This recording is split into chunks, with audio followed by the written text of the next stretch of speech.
మీ parliament కింద 7 సీట్లుంటే 6 BRS వాళ్ళే car గుర్తు మీద గెలిచారు. ఒకటి కాంగ్రెస్ చేయి గుర్తు మీద గెలిచింది. 2019లో భారతీయ జనతా పార్టీ 4 గౌరవ పార్లమెంట్ సభ్యులను గెలిపించుకున్న రోజు కూడా సికింద్రాబాద్లో 7 బీఆర్ఎస్ ఎమ్మెల్యేలే ఉన్నారు. కరీంనగర్లో 7 బీఆర్ఎస్ ఎమ్మెల్యేలే ఉన్నారు. నిజామాబాద్లో 7 బీఆర్ఎస్ ఎమ్మెల్యేలే ఉన్నారు. ఆదిలాబాద్లో కూడా 7 బీఆర్ఎస్ ఎమ్మెల్యేలు ఉన్నారు. ఇలా మీరు చెప్తున్నట్టు ఒకడు కాంగ్రెస్ ఎమ్మెల్యే ఉన్నాడు మా 7 అసెంబ్లీలలో. కాబట్టి అసెంబ్లీలో ఎవరున్నారనేది ప్రజలు ఆలోచిస్తలేరు. రాష్ట్ర ప్రభుత్వం ఏముందనేది ప్రజలు ఆలోచిస్తలేరు. ఈ దేశం బాగుండాలి, ఈ దేశం భద్రంగా ఉండాలి, మా పిల్లల భవిష్యత్తు మంచిగా ఉండాలి, హిందూ సమాజం తలెత్తుకొని నిలబడాలి అనేటువంటి ఆలోచన వచ్చినప్పుడు ప్రజలందరూ ముక్తకంఠంతో మూడోసారి నరేంద్రుడు ఈ దేశానికి ప్రధానమంత్రి అని చాలా స్పష్టంగా చెప్తా ఉన్నారు.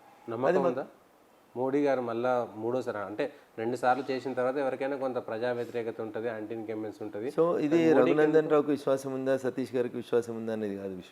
విశ్వాసం దేశ ప్రజలకు ఉంది. ఇది కాశ్మీర్ నుంచి కన్యాకుమారి దాకా ఉన్నటువంటి ప్రజలు చెప్తున్నారు.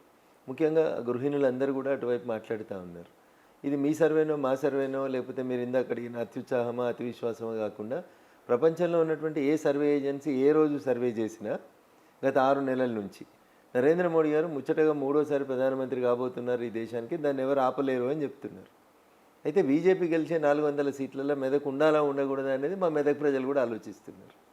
కాబట్టి 3 సంవత్సరాలు శాసనసభ్యునిగా దుబ్బాక నియోజక వర్గ ప్రజలకి నేను అందుబాటులో ఉన్న విధానం, వాళ్ళతో కలిసి పనిచేసినటువంటి విధానం, శాసనసభలో రఘునందన్ రావు మాట్లాడినటువంటి విధానం, వాయిస్ ఆఫ్ వాయిస్లెస్గా ఉంటానని చెప్పి అదే మాట కట్టుబడి పేద ప్రజల గొంతుకగా నిలబడినటువంటి రఘునందన్ దుబ్బాక శాసనసభ్యునిగా ఏ రకమైతే పెర్ఫార్మెన్స్ చూపెట్టినాడో భవిష్యత్తులో మెదక్ పార్లమెంట్ సభ్యునిగా గెలిస్తే కూడా మెదక్ పార్లమెంట్కి ప్రజలకి అంత గౌరవం పెంచుతాడనేటువంటి విశ్వాసం నా ఓటర్ మహాశైలకు ఉంది అనేది నా సంపూర్ణమైనటువంటి విశ్వాసం. నమ్మకం ఉందా మోడీ గారు ప్రధానమంత్రి అయ్యే దాంట్లో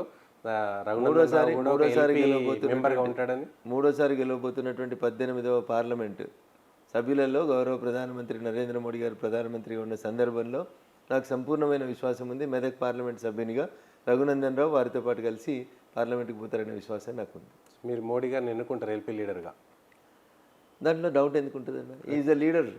ఒక భారతీయ జనతా పార్టీకో ఒక భారతీయ జనతా పార్టీకో ఒక మా ఎంపీలకో కాదు ఆయన. ప్రపంచం మొత్తం నరేంద్ర మోడీ గారిని విశ్వగురుగా కీర్తిస్తుంది, ఖ్యాతిస్తుంది, వేణువల్ల పొగుడుతుంది. సరే, ఊరన్న తర్వాత కొందరు వ్యతిరేకించే వాళ్ళు ఉంటారు. వారి భావజాలం, వారికి ఉండేటువంటి సిద్ధాంతపరమైనటువంటి వైరుధ్యాలు తప్ప మైకులు పెట్టకపోతే వాళ్ళు కూడా నరేంద్ర మోడీ గారే ప్రధానమంత్రి కావాలని చెప్తారు. దాంట్లో ఆ పార్లమెంటరీ తప్పకుండా అనుకుంటున్నారు.